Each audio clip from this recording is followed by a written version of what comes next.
Bom dia, pessoal. Vamos para mais uma aula, falando agora a respeito da segunda lei de Newton. Eu tinha comentado com vocês a respeito da primeira lei, né? Agora nós vamos falar a respeito da segunda lei de Newton. Mas antes da gente chegar na segunda lei de Newton, eu queria propor aí algumas situações aí com vocês, tá? Primeiro, nós vamos falar aí a respeito da aceleração vetorial, né? Imagina a seguinte situação, tá, gente? Você tem um carro com uma velocidade constante em uma pista cheia de curvas, né? Então, vamos dizer, enquanto o motorista está em linha reta, os ocupantes do carro não sofrem assim nenhuma, vamos dizer assim, nenhuma força resultante, não. Agora, a partir do momento que ele faz uma curva, os ocupantes do carro eles são lançados aí para um lado, não é isso? Para um carro conseguir fazer uma curva, ele tem que ter atrito, né? Senão ele vai sair pela tangente, ele vai passar reto na curva, tá? Então o atrito do pneu com o asfalto é que vai dar a possibilidade desse carro conseguir fazer a curva, tá certo? Essa força de atrito, ela passa a ser aí uma força resultante em muitas situações, né? Ahn, Então nós temos aí como a gente tem uma resultante, essa resultante é direcionada para o centro da curva, tá? Daqui a pouco eu vou dar um exemplo para vocês para ficar mais claro. E como você tem uma resultante, você vai ter uma aceleração, que nesse caso, gente, em uma curva, é a aceleração centrípeta. Aceleração centrípeta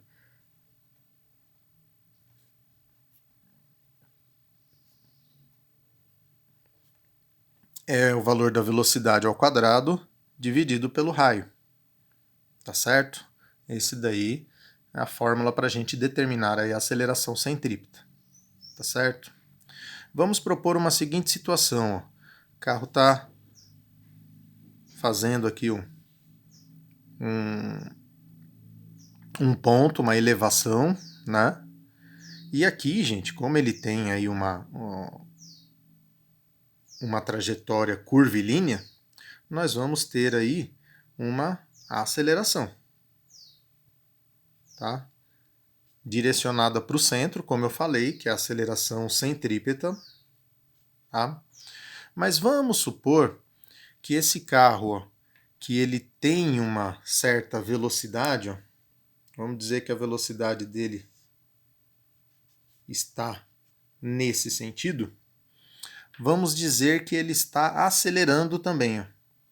Então ele vai ter ó, a aceleração no mesmo sentido.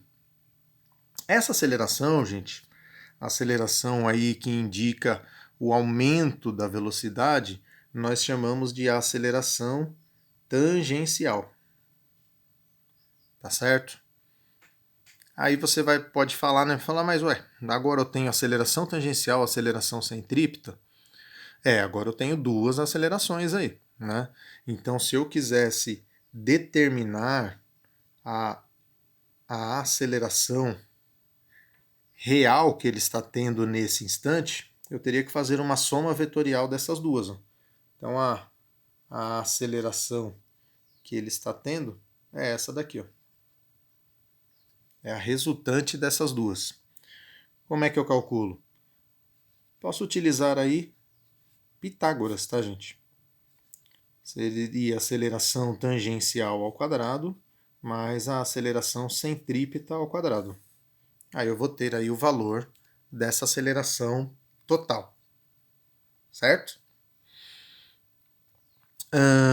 Então, para a gente compreender um pouquinho melhor isso daí, gente. Se, se eu tenho um movimento curvilíneo e acelerado, né? Então quer dizer o quê?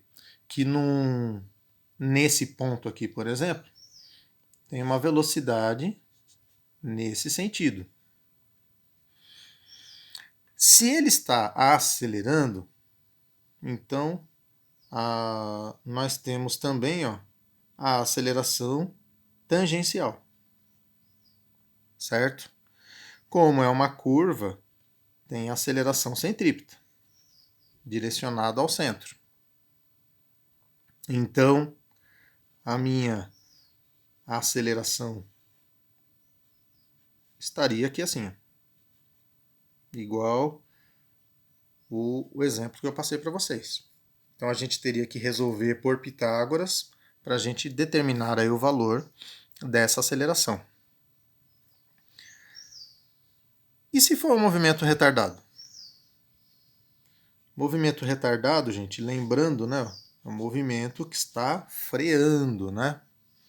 Então, para representar um movimento retardado, eu teria que colocar a aceleração no sentido contrário. Então, isso aqui é um movimento retardado. Ó.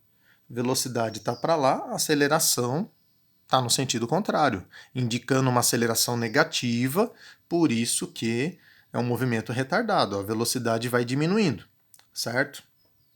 Nós temos ainda aí a aceleração centrípeta, direcionada para o centro, e aí ó, nós fazemos uma resultante das duas aí. Ó. Então eu vou ter a aceleração A. Sentido contrário porque é movimento retardado. Tá certo? Se fosse um movimento uniforme, vamos dizer, movimento uniforme com essa velocidade aqui, ó. Pessoal, se for um movimento uniforme, então essa velocidade aqui vai ser constante. Ou seja, a minha aceleração tangencial vai ser igual a zero. Não vai ter aceleração tangencial. Então eu teria apenas a aceleração centrípeta. Essa aceleração centrípeta já seria a aceleração resultante. Tá certo? Então não teria que fazer a conta, porque como você não tem a tangencial, não precisa fazer aí o Pitágoras, né? Você calcula simplesmente a aceleração centrípeta, você já tem. Tudo bem? E se o movimento for retilíneo? Vamos fazer situações agora com o movimento retilíneo, tá? Acelerado. Minha velocidade está para cá. Se ele está acelerado, então a aceleração tem o mesmo sentido, né? Tem aceleração centrípeta nesse caso, gente? Não tem. Aceleração centrípeta ela só aparece quando faz curvas, né? Ok? Então, ó, nesse caso, a aceleração centrípeta igual a zero. E se fosse um movimento retardado? Velocidade.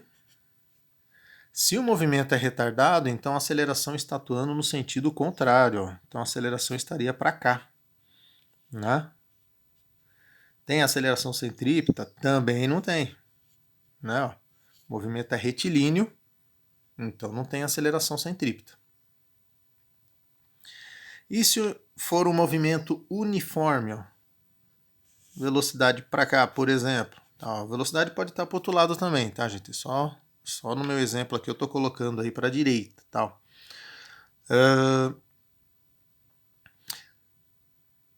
Movimento uniforme. Se o movimento é uniforme, a velocidade permanece constante. Então, ou seja, não tem a aceleração tangencial.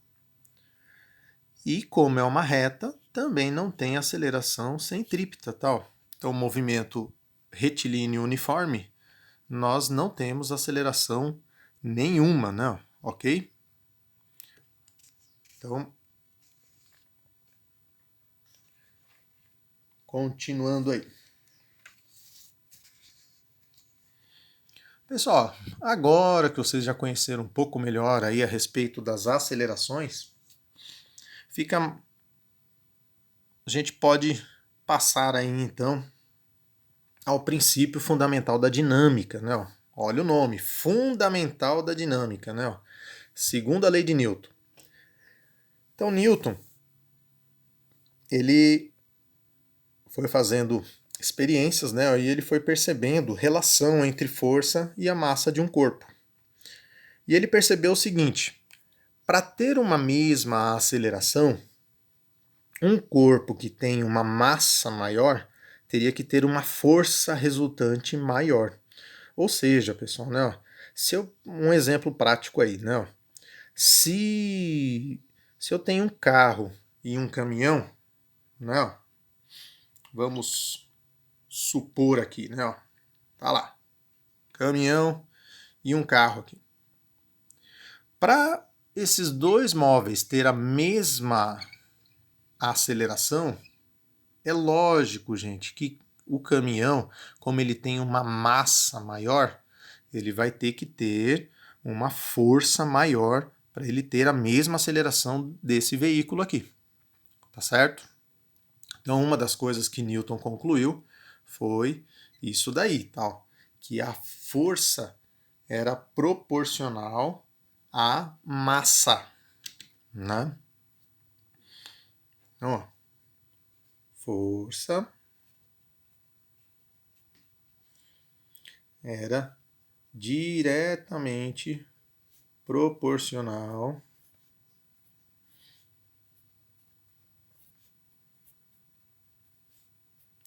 à massa. Então, ó, se eu tiver o dobro da massa, eu vou ter que ter o dobro da força para que eu tenha a mesma aceleração. Tá certo?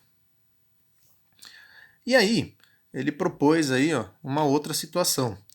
Se eu tenho dois móveis que têm a mesma massa, ok? Para que um tenha uma força resultante maior, o que tem que acontecer aí com a aceleração, né? Vamos dizer que esses dois carrinhos aqui têm a mesma massa, tá? Se um tiver uma força resultante maior, o que vai acontecer com a aceleração dele? Vai ser uma aceleração maior, lógico, tá, gente? Ok? Então, se esse carrinho amarelo tem uma força resultante maior, ele vai acelerar mais do que esse carrinho azul, certo? Apesar deles terem a mesma massa, né? Então, o Newton concluiu também, ó, que a força era diretamente proporcional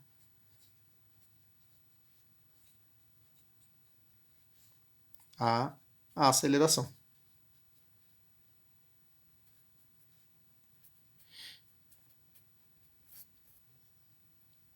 Certo? E aí, a gente já compreendendo melhor essa relação aí entre a massa, a força e a aceleração, a gente já pode comentar aí a respeito da segunda lei de Newton. Imagine uma seguinte situação, gente. Se eu tenho um corpo que está atuando essas duas forças aqui, força F1 e força F2, para onde que esse corpo vai? Né? Lembrem de vetores, tá, gente? Será que isso daqui ajuda vocês a concluírem essa situação? Tá, ó. Tanã, tanã. Olha lá, certo? Eu tenho aqui um arco e flecha, eu tenho aqui um fio, olha lá. Um fio que poderia representar essa força F1, tem o outro fio que poderia representar essa força F2, né? Ó, fiozinho aqui. E para onde que esse objeto vai, né? Tá? Dá para a gente concluir, né, gente? Vocês já viram, já estudaram vetores, né? Ok? Quando você tem dois vetores, o que eu tenho que fazer? Ó? Vocês podem fazer aí pela regra do paralelogramo. Faz uma linha paralela a essa. Faz uma linha paralela a essa. Tá, ó. E para onde está a minha força resultante? Para cá. Certo? Então, força resultante, ela teria esse sentido aí. Né? Então, se você tem assim, várias forças atuando em um corpo, tá, gente? O que interessa para vocês é a força resultante, tá, gente? A força resultante, ela vai estar apontando para onde esse corpo vai acelerar, tá ok? Então, ó, voltando aí ao exemplo dos carrinhos aqui, tá, ó. Se eu aplicar, gente, esses dois carrinhos aqui, vamos supor que esses dois carrinhos aqui eles têm a mesma massa. Se eu aplicar uma mesma força neles, tá? Eles vão ter aí uma mesma aceleração, tá? Agora, se eu aplicar forças diferentes, você vê que o carro que eu apliquei uma força maior, ele adquiriu uma aceleração maior, tá certo? Então, apesar deles terem aí praticamente a mesma massa, tá certo? O que você tem uma força maior vai adquirir uma aceleração maior, tá certo? E se eu voltar aqui com o meu exemplo aqui do meu caminhão, gente, olha lá. Epa, peraí. Deixa eu acertar aqui. Caminhãozinho do Vinícius. Olha lá. Se eu aplicar forças iguais, gente, nos dois, o que vai acontecer, ó? Carrinho foi embora, caminhãozinho parou, tá, gente? Por quê? Porque o veículo que tem uma massa menor, ele vai adquirir uma aceleração maior, tá certo? Então é aquilo lá que eu estava comentando com vocês a respeito da relação aí de forças e força resultante, massa, aceleração, enfim. Tá certo? Pessoal, então tá aí. Relação entre os vetores velocidade, aceleração e resultante nos movimentos retilíneos. Vamos supor que esse veículo aqui, ó, ele tenha velocidade nesse sentido, ok? Se ele tem velocidade nesse sentido, pessoal, ó, e a força resultante sobre ele está atuando nesse sentido também,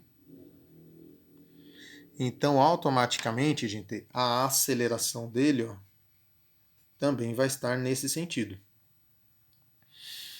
Lembrando, pessoal, ó, aceleração e resultante sempre vão ter o mesmo sentido, tá certo? A resultante das forças está para a direita, então a aceleração vai estar para a direita.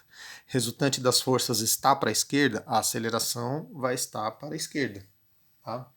Nesse caso, gente, nós vamos falar que esse movimento aqui é um movimento acelerado. Como a aceleração está no mesmo sentido da velocidade, essa velocidade só vai aumentar, né? Então, um movimento acelerado. E se eu tenho, por exemplo, velocidade para cá, só que a minha força resultante está atuando contrário aí a esse movimento. Então, se a minha resultante estiver para cá,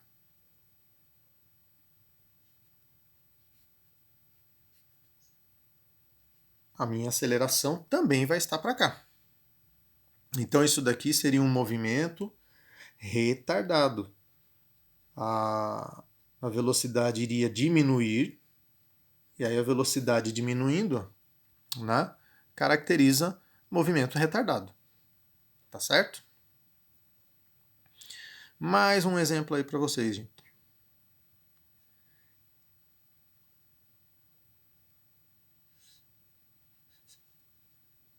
E se eu tivesse velocidade v e a minha resultante fosse igual a zero,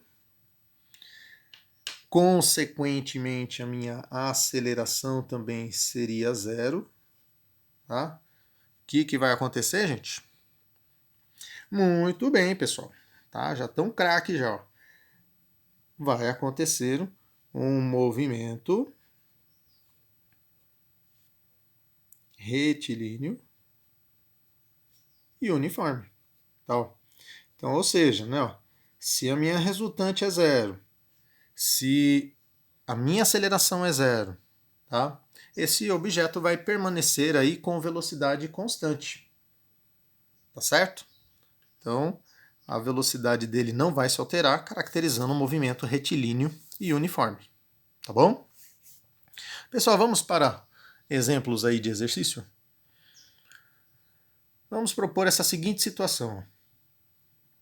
Eu tenho um veículo que ele tem uma velocidade de 108 km por hora, ele tem uma aceleração de 5 metros por segundo ao quadrado, ele está fazendo uma curva, essa aceleração é a aceleração máxima que ele consegue fazer essa curva, tá? E aí, gente, ele quer saber aí o raio dessa curva aí, tá? Então, gente, utiliza a equação da aceleração centrípeta, né? Ó. Não se esqueçam que essa velocidade aqui, ó, eu tenho que dividir por 3,6 para transformar em metros por segundo.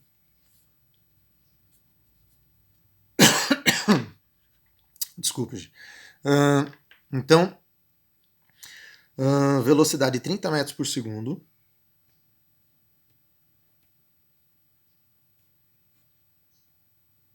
E eu quero determinar o raio. A aceleração máxima que ele pode ter é de 5 metros por segundo ao quadrado. 30 ao quadrado vai dar 900. Então, o raio dessa curva, isso aqui seria o raio mínimo, tá, gente? 180 metros aí. Tá certo?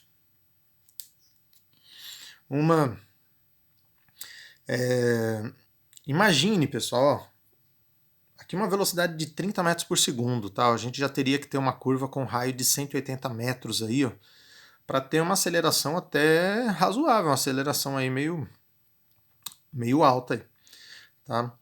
Imagine, por exemplo, um trem-bala, tá, gente? Trem-bala, por causa da velocidade altíssima dele, né? Ele praticamente ele não pode fazer curva, e se for fazer alguma curva, ele tem que fazer num raio muito suave, certo?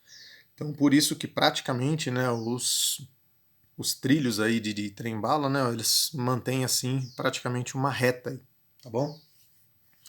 Pessoal, segunda situação aqui. Nós temos um bloco com 50 quilos, ele está em repouso, tá certo? Velocidade inicial zero. E num determinado momento atua uma força de 80 newtons nesse bloco, tá? Esse plano, pessoal, essa superfície aqui que o bloco se encontra, ó, ele não tem atrito. Então, ou seja, uma superfície completamente lisa, tá? Aí, se uma força atuar durante um certo tempo, gente, o que vai acontecer? É lógico que esse objeto aqui ele vai se locomover.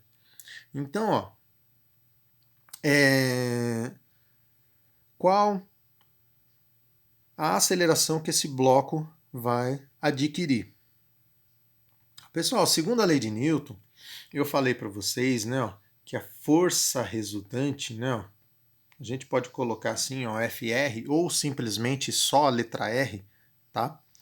Seria igual a massa vezes a aceleração. Lembra que eu falei para vocês que a força é proporcional à massa, a força é proporcional à aceleração, certo? Então, fórmula é essa daqui, ó. Massa vezes a aceleração. Essa é a segunda lei de Newton, tá certo? Então, ó, se se essa força está atuando 80 newtons e não tem atrito, gente, então essa força aqui vai ser a minha resultante sobre esse corpo aí. Então eu teria uma força de 80 newtons, esse bloco tem 50 quilos de massa, e aí eu vou determinar a aceleração. Então 80 dividido por 50, vou ter uma aceleração aí de 1,6 metros por segundo ao quadrado. Tá? Aí ele quer saber na letra B aí, ó. Qual a velocidade dele após 10 segundos? Pessoal, lembram dessa fórmula da função horária das posições? Ó? Você pode utilizar ela aqui, tá? Então, ó, velocidade inicial, ele falou que ele estava em repouso, né? Então, velocidade inicial é 0, aceleração 1,6, o tempo, ó, 10 segundos, então 1,6 vezes 10, uma velocidade de 16 metros por segundo. Tá? Vamos ver se vocês compreenderam aí, gente. E se... Agora eu vou vou misturar matérias aí, tá? E se depois desses 10 segundos, essa força deixar de atuar sobre esse corpo, tá, gente? O que vai acontecer com ele, né? Lembrando, né, que se essa força deixar de atuar, ele vai ficar com uma resultante zero, né, gente? Por quê? Porque não tem atrito. Se não tem atrito, gente, quem respondeu aí que a velocidade vai permanecer constante, acertou, tá, gente? Agora a gente já vai misturar a lei da inércia, né, gente? Então, ó, se nenhuma força atuar sobre um corpo e ele estiver com uma velocidade constante, essa velocidade tende a permanecer constante, tá certo? Então, ó, se após os 10 segundos essa velocidade aí, aliás, essa força aí deixar de existir, esse corpo vai permanecer aí com velocidade constante, tá bom? Pessoal, terceiro exemplo. Vamos dizer, a massa da Terra tem esse valor, a massa de um corpo tem esse valor aí de 1 kg, a massa da Terra 6 vezes 10 elevado a 24, tá? Esse corpo, gente, ele está sendo atraído para a Terra com uma força de 10 newtons. Qual seria a aceleração desse corpo? Ó, você pode utilizar aí a segunda lei de Newton, né? Força 10, massa de 1 kg. Então, a aceleração que esse corpo vai adquirir, ó, 10 metros por segundo ao quadrado. Tá? E aí pergunta, qual seria a aceleração da Terra? Né? Pessoal, aceleração da Terra para uma mesma força, uma força de 10 newtons também, ó,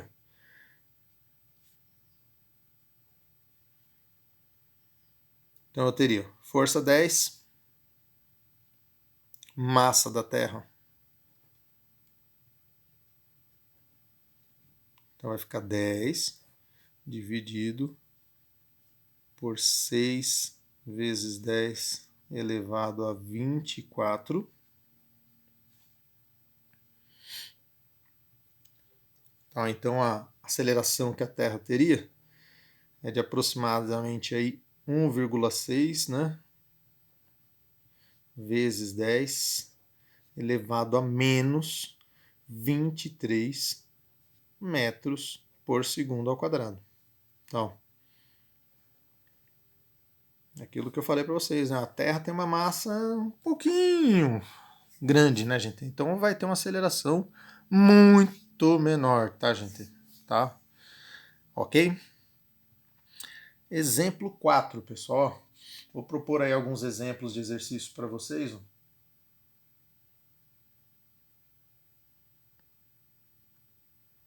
Vamos supor aí um pêndulo. Esse pêndulo ele está dentro de um carro, tá, gente? Esse pêndulo, pessoal, ele tem 4 quilos. E aí, tá falando aí que o carro ele está adquirindo uma aceleração de 7,5.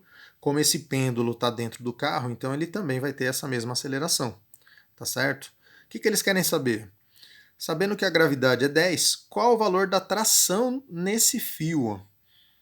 Gente, ó, como você tem um fio aqui, ó, eu tenho força de tração.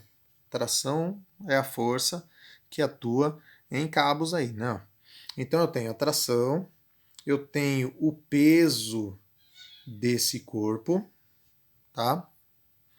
E aí, gente, se eu fizer aqui, ó, uma paralela aqui, outra aqui, tá, ó, eu vou ter a força resultante que está atuando nesse corpo aí, tá bom? Pessoal, vamos imaginar aqui, ó, eu poderia montar um sistema de forças aqui da seguinte maneira. Deixa eu utilizar as mesmas canetas aqui, ó. Tração, peso, e aqui, ó, a força resultante. Tá? Eu poderia fazer um triângulo aqui com essas situações aqui, né? Pessoal, qual seria o valor da força resultante? Eu posso calcular. Ó. Força resultante não é massa vezes aceleração, né? Então, força resultante vai ser a massa do corpo, né, que vale 4 quilos, vezes a aceleração, que seria 7,5. Então, a força resultante aí nesse corpo, 30 newtons. Qual é o valor do peso? Peso é massa vezes gravidade. Então, ele tem uma massa de 4 quilos, gravidade 10. Então, o peso dele, 40 newtons, ou peso. A força com que ele é atraído para a Terra, né? 40 newtons. Pessoal, agora ficou fácil, né, gente? Eu tenho 30 aqui, 40 aqui. Isso aqui é um triângulo pitagórico, né? Eu acho que o valor da atração, ó, eu posso calcular aí pelo teorema de Pitágoras, ó. 30 ao quadrado mais 40 ao quadrado, mas como é um triângulo 3, 4, 5, nem precisa fazer a conta, né? Ó. Tração 50 newtons aí. Tá certo? Resolvido aí mais um probleminha aí, mais um exemplo aí para vocês, tá?